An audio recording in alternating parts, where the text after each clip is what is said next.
Hello, friends. Today's podcast question says, what is the biblical worldview position on the death penalty? I'm specifically referring to modern day uses.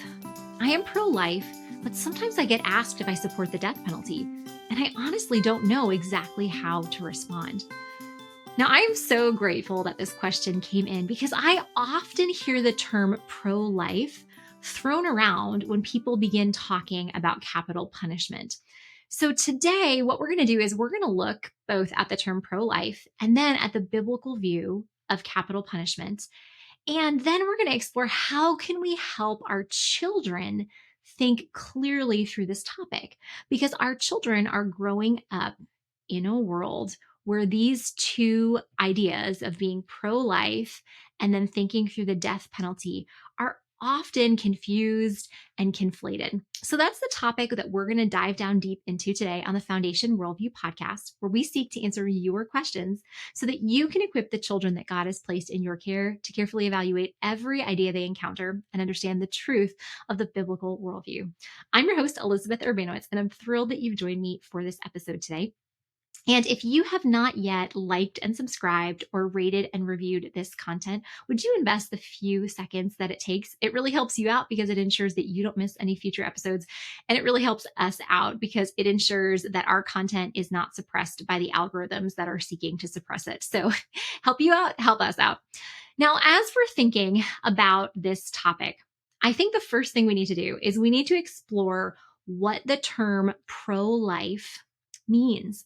For those of you who have taken the children in your care through our careful thinking curriculum here at Foundation Worldview, you know that in that curriculum, we specifically cover the law of identity, the fact that something is what it is, and it's not something else.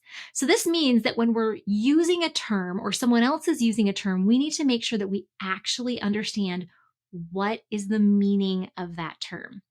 Now, today, many people use the term pro-life to mean helping the poor, helping the weak, helping the immigrant, helping the stranger. Now, as Christians who understand God's word, we can agree that it is biblical to help the downtrodden, that God has called us to help the poor, the weak, the immigrant, the stranger. However, that is not what the term pro-life classically means. Now, I want to give a little warning. If you are listening to this podcast with little ears, little children around, you may want to pause it at this point because I'm going to give a very clear definition of what the term pro-life classically means. Now, classically, the term pro-life means someone who is against the intentional murder of preborn humans, no matter the means that are used, be that depriving these humans of the elements that are necessary for healthy growth, or be that physically dismembering them in the womb. So pro-life means being against the murder of innocent children in the womb. When people use the term pro-life to describe other things other than being against the murder of innocent children in the womb, they are engaging in the fallacy of equivocation. And the fallacy of equivocation is taking one word that has multiple meanings and using those multiple meanings, but making it seem like you're just using one meaning. I'll give you an example. Someone might say, I am really good at running half marathons. Therefore, if I run for office, I will win. Okay, the term run has two different usages. It can mean moving our legs very quickly to get us from one place to the other, or it can mean setting ourselves up to be in an election for a government position. And in these sentences, the person just equivocated. They made it look like it was equal, those two terms, when they're completely different. So just because you're good at running, just because you're good at moving your legs to get you from one place to another, doesn't mean that you're good at getting yourself in a government office. Another example of this would be someone saying, You told me that you are crafty with all your knitting and crocheting and watercolor painting. That's why I can't trust you. Being crafty is being dishonest. Okay, here, this person has just equivocated two different meanings of the word crafty. The first meaning is someone who likes to engage in crafts, such as knitting, crocheting, watercolor painting. The second meaning is someone who purposely deceives others, where those are two vastly different things. So when someone uses the term pro-life in a way other than its classical definition, they are engaging in the fallacy of equivocation. If you're interested in training your children to recognize these type of fallacies, highly recommend you check out our careful thinking curriculum at Foundation Worldview.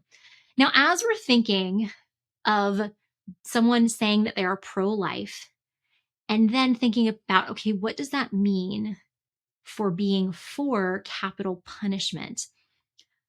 A lot of times equating being pro-life with being against capital punishment is engaging in this fallacy of equivocation. For example, if someone says, you told me you were pro-life, how can you be for the death penalty? We need to recognize that they are engaging in this fallacy of equivocation. What is really being said under those words, if we break it down, is if you are against the murder of innocent children in the womb, how can you be against euthanizing someone who raped and then strangled 5 little girls?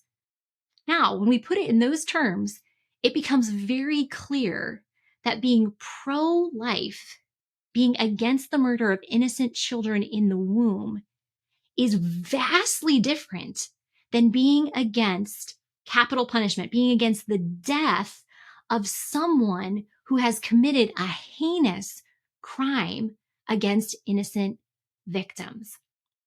Now, even if we understand that, this still leaves us with the second part of the question. Okay, even if we understand that the term pro-life does not mean that we are against the death penalty for criminals. It means that we are against the death, the murder of innocent babies in the womb. It still leaves us with the second part of the question, and that is, what is the biblical view of the death penalty?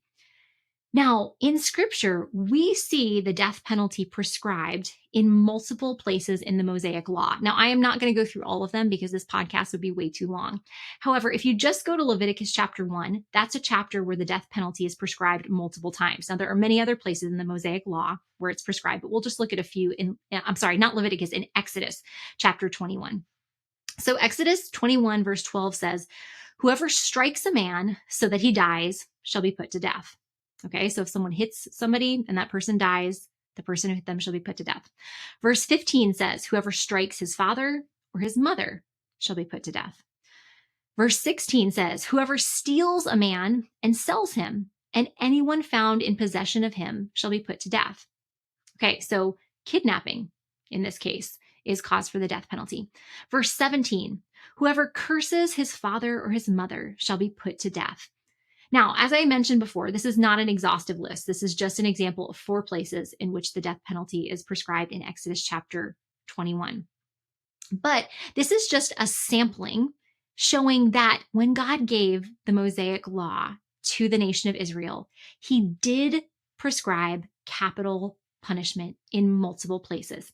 Now, those of you who have taken the children in your care through our Studying the Bible curriculum at Foundation Worldview, you know that when we teach the children how to read the Mosaic Law, we teach them to ask a question anytime there's a prescriptive command. We teach them to ask, which covenant does this command represent living under? I'll say that one more time. Which covenant does this command represent living under? So these commands that we just saw, they were prescribed for people who were living under the Mosaic covenant. We, as new covenant believers, are not under that same covenant. So these are not rules that need to be implemented in our society because we are not living under that covenant. However, what we teach children in that Studying the Bible curriculum is that when we read these commands in the Mosaic covenant, we should ask ourselves, what do these commands reveal about who God is and what he values? Because all of the commands given in the Mosaic Law, they reveal parts of who God is and the things that he values. So when we look at these commands that capital punishment is prescribed for killing someone, for striking father and mother, for cursing father and mother, for kidnapping, well, we learn that God is a God of justice, that God cares about just treatment. We also learn that he highly values human life. We learn that he values human freedom. He is against kidnapping. We also learn that he values children respecting and obeying and honoring our parents. So we can take our children through these verses and we can ask them, what does this reveal about who God is and what he values? And then the next question we can ask them is, what does this teach us about the death penalty? What does this teach us about capital punishment? Well, I think the clear takeaway from these commands in the Mosaic Law are that societies that implement the death penalty for crimes against human life, those are wise and just societies. Okay, I'll say that again, that societies that implement the death penalty for crimes against human life are wise and just societies. Now, it's clear in these commands and others in the Mosaic Law that God does not want humans to use the death penalty for lesser infractions. For example, for people who stole, the penalty for stealing was that they would pay back 5 times what they stole. It was not that their life would be taken. Where we've seen countries at times that have implemented the death penalty for things like stealing, and those are highly unjust legal systems. So God has not commanded his people. He didn't command the nation of Israel to implement the death penalty for lesser infractions. He implemented that justice be served through giving retributions, like 5 times what you stole, or things like that.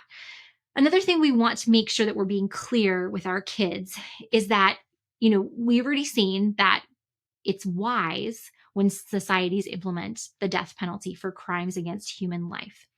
However, God has given the power of the sword to the government, not to individual humans.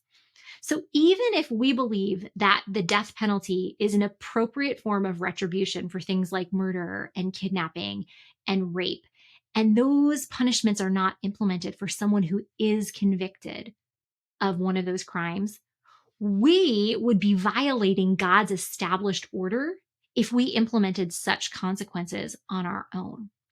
That it's the responsibility of the government to bear the sword. In our societies, we can lobby for things that we think are wise for our society to have, but we cannot enact or, dole out those punishments independently, because you always, not always, but it always makes me so sad when you hear about someone, who goes and kills someone else in the name of God because that someone else committed a crime. That God has not given individuals this position of bearing the sword, that is the government's job to implement justice and retribution. So as we're thinking of this, I hope that 2 things have become really clear: that the term pro-life should not be used to describe things other than being against the murder of innocent children in the womb. When it's used to describe other things, that person is committing the fallacy of equivocation.